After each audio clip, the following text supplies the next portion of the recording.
Hello virtual travelers, this is Michaela, your guide from the Spirit of Japan Tours. Today, amazingly, it's not raining. This year, for some reason, we're having some unusually long rainy period. And it has been raining every day for weeks now. So right now it's not raining, and I'm taking the opportunity to go out and check something that I discovered some time ago.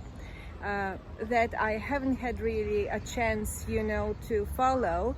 It's a Zen temple that is in my area that is how many centuries old? Probably about 6 centuries old. I'm looking forward to check it out. I hope that it doesn't rain. And on the way there, I'm enjoying something that the rainy season has to offer, which is abundant, lush green. It is so beautiful. The little, I don't know how to call it. It's like a cycling course that goes there, and I'm going there on my bike. So it's a lovely thing. Please pray with me that it doesn't start raining. And with this, let's go check out the temple. I'm so happy that I made it, and the celestial shower is just dripping right now, so I hope that it doesn't turn into a downpour.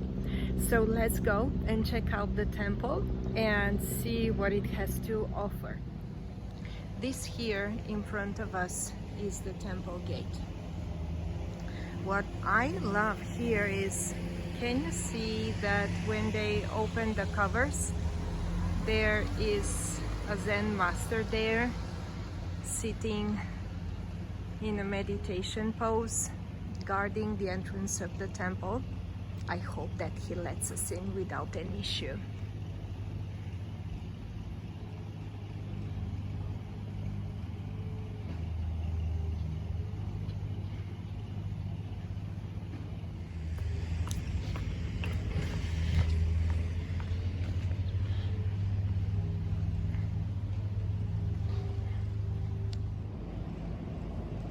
Right now we are in front of the main building of the Fusaiji temple, and what is interesting here is that the ground in front of the temple is covered in tiles that resemble the traditional pattern of sea waves that you can find in Japanese art.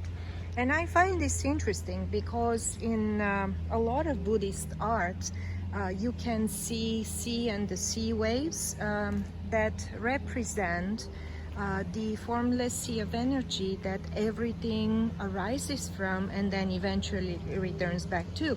So I wrote about that in one of my blogs. You can read more about it if you want on my Facebook page and my site. But I find it interesting to see it here represented in this way. So I'm not the only one admiring the beautiful lotuses here. They're mostly past their prime, but there's still some beautiful flowers left. Here's another one, and here, oh, the bugs, they love this one.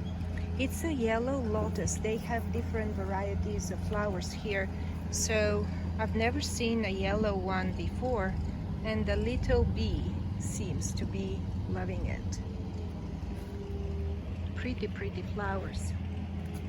You can usually find them in front of Buddhist temples because, again, they have their special symbolics.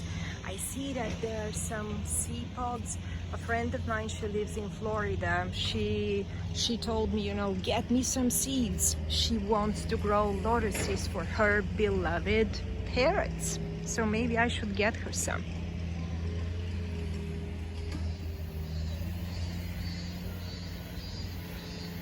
Right next to the main building is this one here. It's really pretty. I love the roofs and the tiles that cover it, but mostly I love this thing. Look at the top where the beams meet.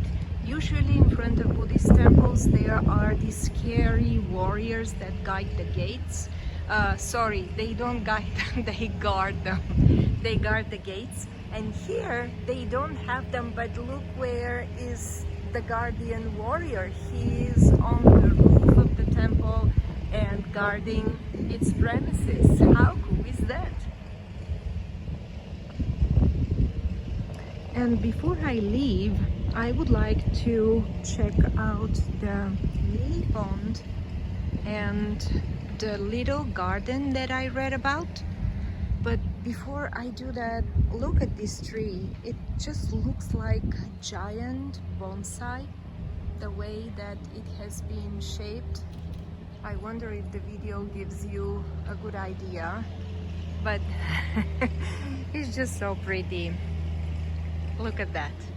And again, it appears to be very old because the bark, look how deep the crevices are.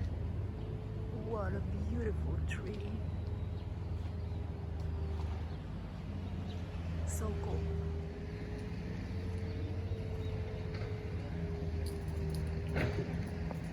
Yeah, these are the irrigation canals that they excavated and restored, and this here is the lily pond that I would like to check out.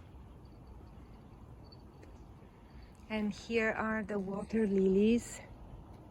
They are of the same family as the lotus plants, and they're just so exquisitely beautiful too. I think that if there was a picture dictionary and we had to put a picture next to the word purity, probably the lily would be a good one.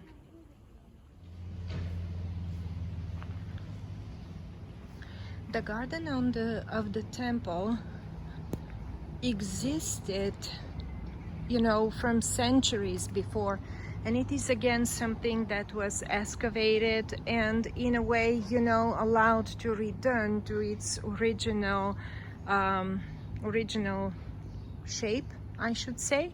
So let's go and check out what is happening here up these steps. And yeah, it's not the perfect weather, but every weather, even, you know, a rainy day like this, has its charm. And if I'm to visit a green Japanese garden, well, that is completely fine, even if it is raining. I am loving it.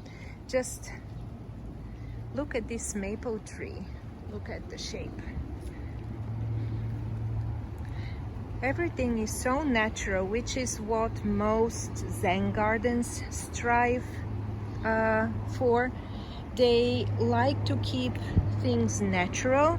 They like to, you know, to keep the wabi-sabi feeling in the gardens that they create, where the old and the minimal, the natural, is really the feeling that they are after. So here, yeah, definitely. I love the vibe of this place.